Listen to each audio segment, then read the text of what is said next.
Sejam bem-vindos a essa aula, que nós vamos finalizar a implementação da função PredictSound. Podemos deixar em comentário todos esses prints. Relembrando que o primeiro passo é nós enviarmos o áudio para o Librosa, que vai retornar o Wave Data, que é o vetor com as amostras que foram extraídas. Na sequência, utilizamos essas duas linhas de código para nós quebrarmos o áudio. Essa quebra é feita baseada nesse parâmetro sample rate. Por isso que cada pedaço ou cada divisão do áudio possui 48.000 valores. O que nós precisamos fazer agora é classificar as emoções que estão presentes em cada um desses 4 pedaços de áudio que foram enviados. Esse é um processo bem comum em classificação de áudio. Por exemplo, se existe um áudio com 5 minutos de duração, o ideal é fazer a classificação das emoções considerando as partes do áudio. Nesse nosso caso, existem 4 divisões. Vamos fazer a classificação em cada uma delas. E no final, nós teremos uma média ou somatório da emoção que mais aparece. Para nós enviarmos os dados para a rede neural, nós vamos precisar converter esse vetor para o que é chamado de características MFCCs. Vamos criar essa variável MFCCsFeatures. Essa técnica envolve vários cálculos matemáticos e é bem específica da área de áudio.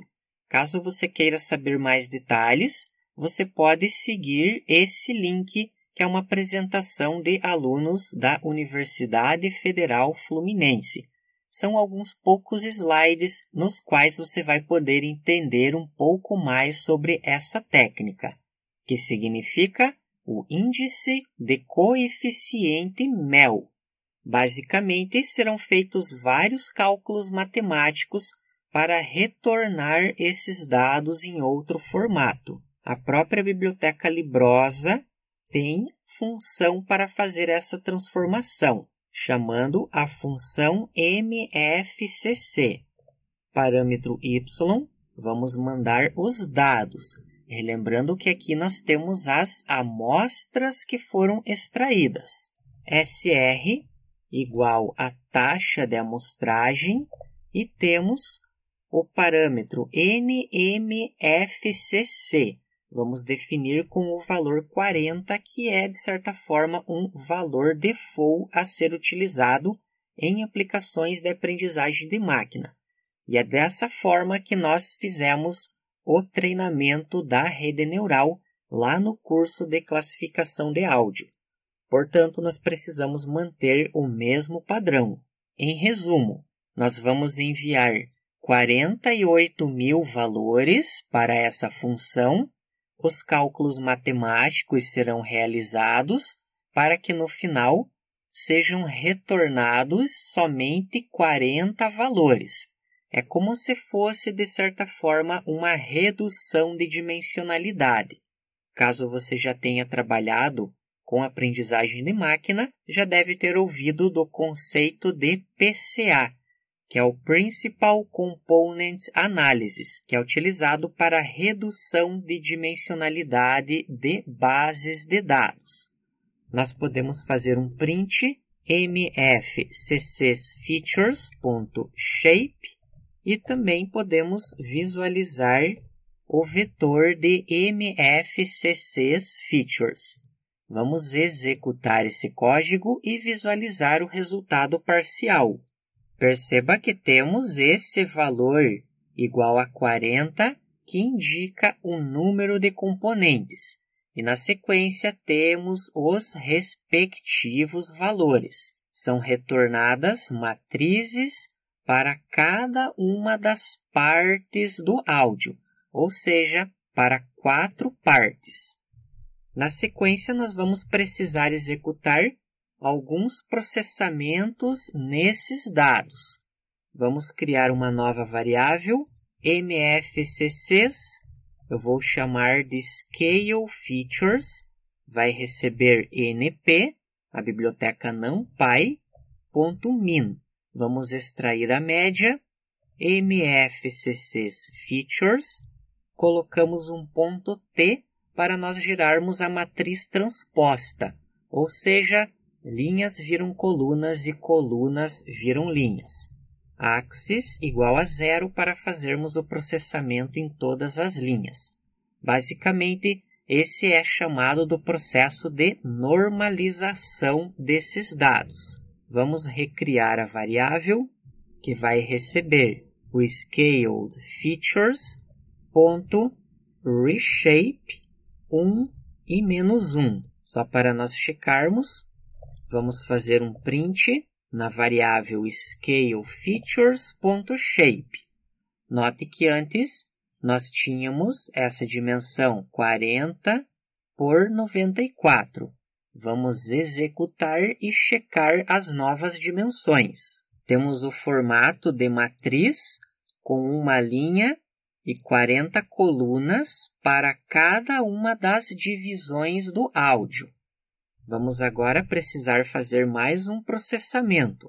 A própria variável vai receber o Scaled Features. Vamos manter as duas primeiras dimensões e vamos precisar adicionar um novo eixo. Vamos fazer um print ScaledFeatures.shape e fazemos o teste novamente. Antes nós tínhamos 1 por 40, agora temos 1, 41. Esse é chamado do formato de batch, que é necessário para nós enviarmos para a biblioteca TensorFlow. O número 1 indica que nós temos somente uma parte do áudio, que é composto por 40 números. E aqui temos o número de canais. É muito utilizado em imagens. Por exemplo, imagens em escala de cinza possuem somente um canal, enquanto que imagens coloridas possuem 3 canais. É necessário nós enviarmos essa informação para a biblioteca TensorFlow. Agora que os dados já estão no formato correto, nós vamos poder gerar as previsões. Vamos criar a variável predictions, chamamos o loaded model na posição 0. Relembrando que na posição 0 é retornado de fato a rede neural. Chamamos a função predict e vamos enviar mfccs scaled features e temos um parâmetro adicional que é o batch size, vamos definir com o valor de 32. Nós vamos enviar os dados de 32 em 32. Podemos fazer um print nas previsões, executamos o código novamente, podemos observar o primeiro processamento. Temos 1, 2, 3, 4, 5, 6, 7 e 8 resultados para a primeira divisão, mais 8 para a segunda parte do áudio, mais 8 para a terceira parte do áudio e mais 8 resultados para a quarta parte do áudio. Nós temos 4 valores pelo fato de que existem 4 emoções a serem classificadas. Em outras palavras, está sendo gerada uma probabilidade para cada uma das emoções. Para nós checarmos, podemos digitar predictions.sum. Vamos fazer o somatório de cada um dos vetores. O somatório de todos esses valores é igual a 1, que equivale a 100%. Isso corre para todas as outras partes do áudio. Aqui não tem problema ele dar esse valor 0,99, é só uma questão de arredondamento. Com isso, nós já temos as probabilidades para cada uma das emoções.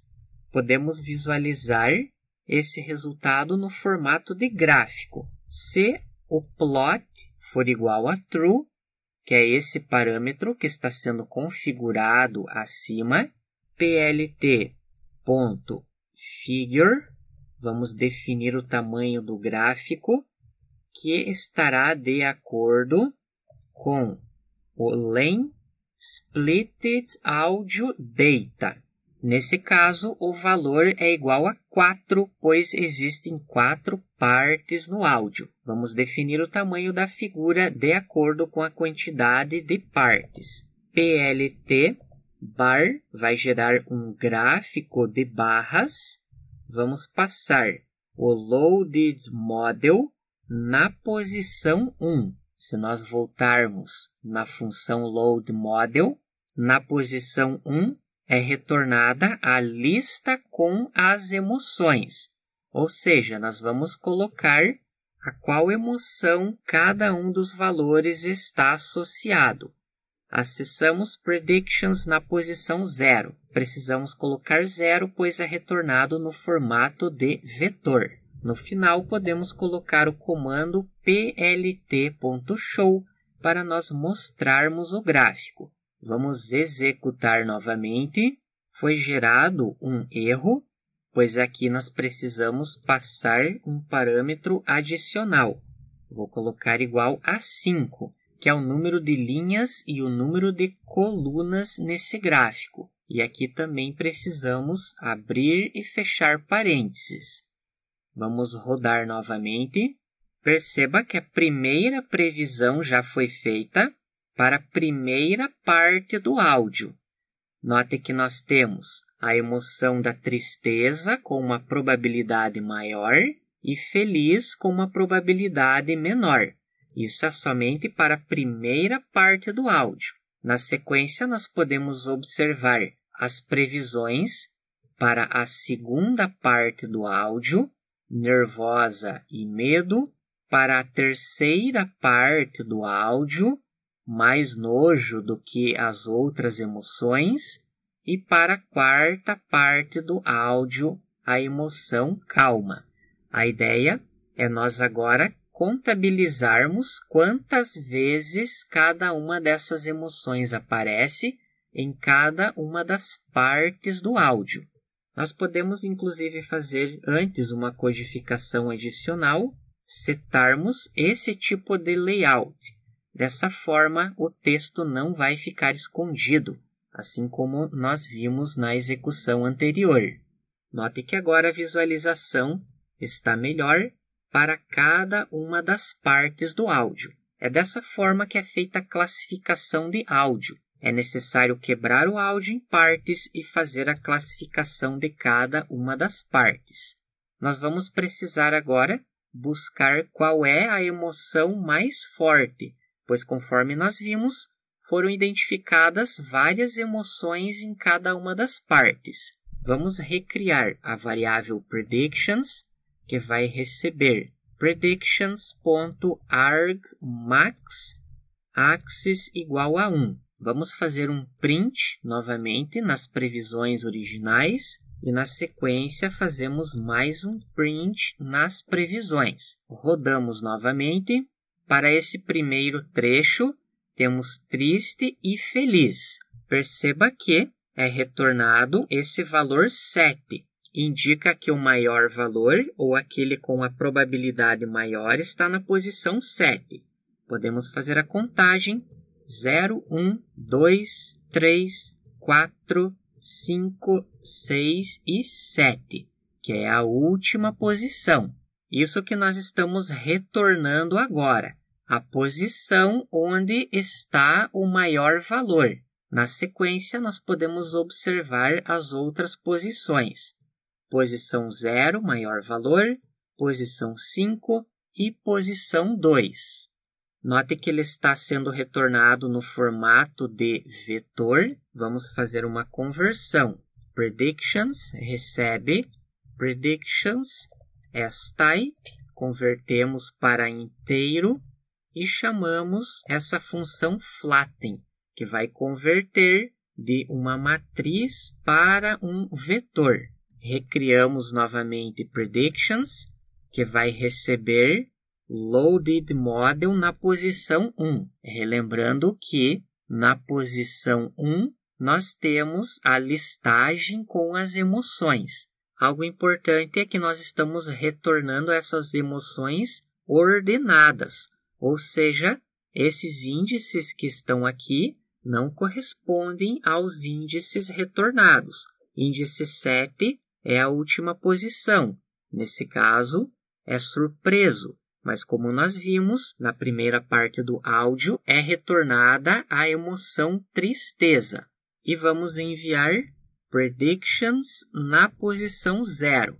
Ao invés de nós termos o ID, nós queremos mostrar a emoção. Vamos adicionar na variável de resultados, que é a lista, results.append, passando predictions. Ao final, vamos fazer um print na variável results. Vamos executar essa codificação novamente. A emoção mais forte, triste. Podemos observar a lista parcial. Na sequência, temos medo. Depois, nojo e, por fim, calma. Isso indica que as emoções estão sendo corretamente adicionadas nessa lista. Podemos fazer uma codificação adicional.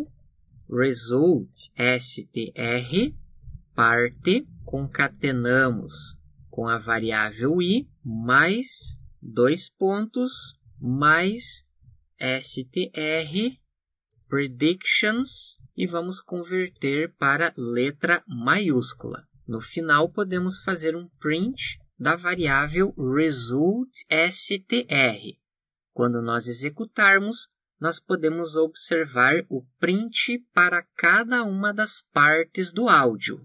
Primeiramente, temos o triste, parte 0, triste, parte 1, medo, parte 2, nojo e parte 3, calma, que nesse caso é a quarta parte do áudio. Por fim, nós precisamos fazer a contagem de quantas vezes cada emoção aparece em cada uma das partes e selecionar aquela que aparece mais vezes. Vamos supor que tristeza aparece 3 vezes e medo aparece 1. Como tristeza apareceria mais vezes nesse exemplo, ela seria a emoção principal de todo o áudio. Nesse caso, como é um áudio bem curto e com classificações diferentes em cada uma das partes, nós podemos escolher qualquer uma delas. Mas, caso você utilize outros áudios, nem sempre será retornada a mesma emoção. Portanto, nós faremos essa contagem. Count results, definimos nesse formato de lista, results.count, fazemos a contagem e criamos essa variável x. For x in set results. Set é para trabalharmos com conjuntos para nós não retornarmos valores duplicados. Estamos criando essa variável dentro do for e fazendo a respectiva contagem. No final, podemos fazer o print count results. Só corrigimos o nome dessa variável. Executamos novamente. Ao final, depois de toda a classificação, podemos observar uma vez triste, uma vez calma, uma vez medo e uma vez nojo. A próxima etapa é selecionar aquele que possui o maior valor. Podemos fazer um print em max count results e no final vamos fazer o return max count results. Vamos executar novamente esse código. São mostrados os gráficos e note que é retornado triste, pois ele está na primeira posição. Relembrando que, nesse caso, temos um valor para cada uma das emoções, mas nem sempre isso vai acontecer no áudio. Caso você não queira visualizar os gráficos, colocamos o plot igual a false e executamos novamente a função predictSound. Na sequência, nós vamos utilizar essa função para enviar o nosso próprio áudio que nós vamos falar diretamente do microfone. E a assistente fará a chamada para a função e vai retornar a emoção correspondente. Na próxima aula, vamos dar continuidade à implementação. Obrigado e até lá!